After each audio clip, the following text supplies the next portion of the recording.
ışıl ışıl parlak bir cilde kavuşmak için, lekelerden, sivilce ve sivilcelerin oluşturduğu izlerden, çatlaklar, kırışıklıklar ve çillerden kurtulmak için çok güzel bir krem yapıyoruz. Kullandığımız malzemeleri görünce siz de hak vereceksiniz.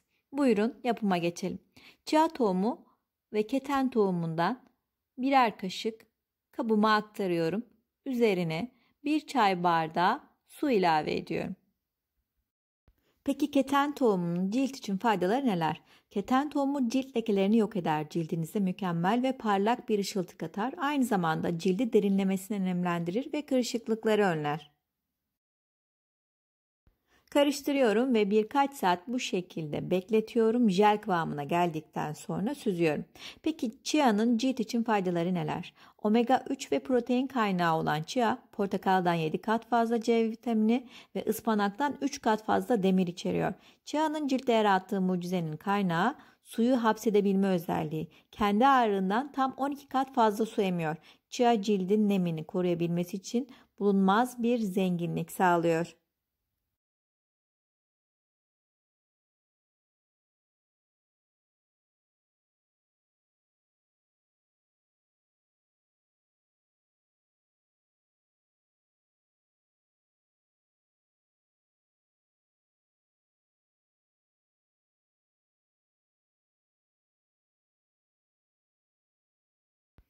Chia ve keten tohumu jelimizi hazırladıktan sonra kremi hazırlamaya geçebiliriz. Verdiğim ölçülerde yaklaşık 2 kaşık jel elde etmiş oluyoruz. Bunu kabıma aktardım. Üzerine aloe vera jeli ekliyorum.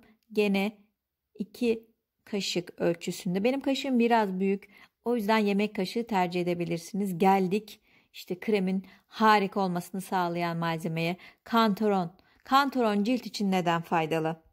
Hem sivilcelerin hem de sivilcelerden kalan lekelerin temizlenmesine yardımcı oluyor. Cildi derinlemesine temizliyor, düzenli kullanımda siyah noktaları tamamen ortadan kaldırıyor. Antiseptik özellikleri taşıdığından iltihapların ve iltihaplı sivilcelerin kurumasını sağlıyor. Kırışıklıkları, çilleri ve lekeleri gideriyor. Kudret narı yağı ekliyoruz bu sefer. Yarım kaşık kudret narı yağı. Bu da harika bir yağ arkadaşlar. Kullandığımız malzemeleri görüyorsunuz. Kudret narı yağı, aloe vera, chia, keten tohumu ve kantaron. Temel malzememiz burada kantaron yağı. Kendiniz hazırlarsanız çok daha iyi olur.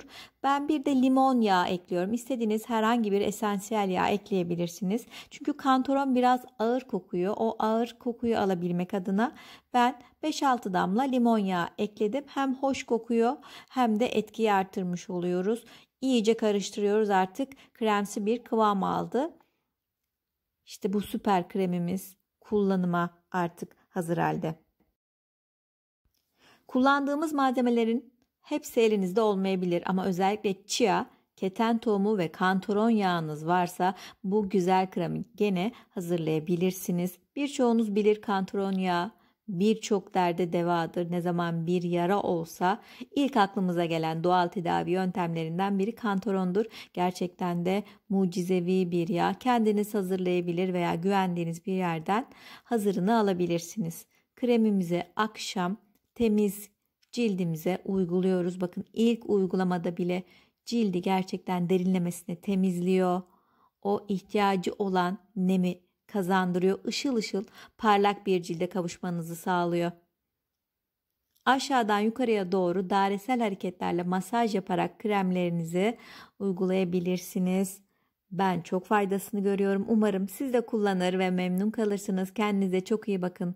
Sağlıklı, mutlu, huzurlu günler diliyorum. Hoşça kalın.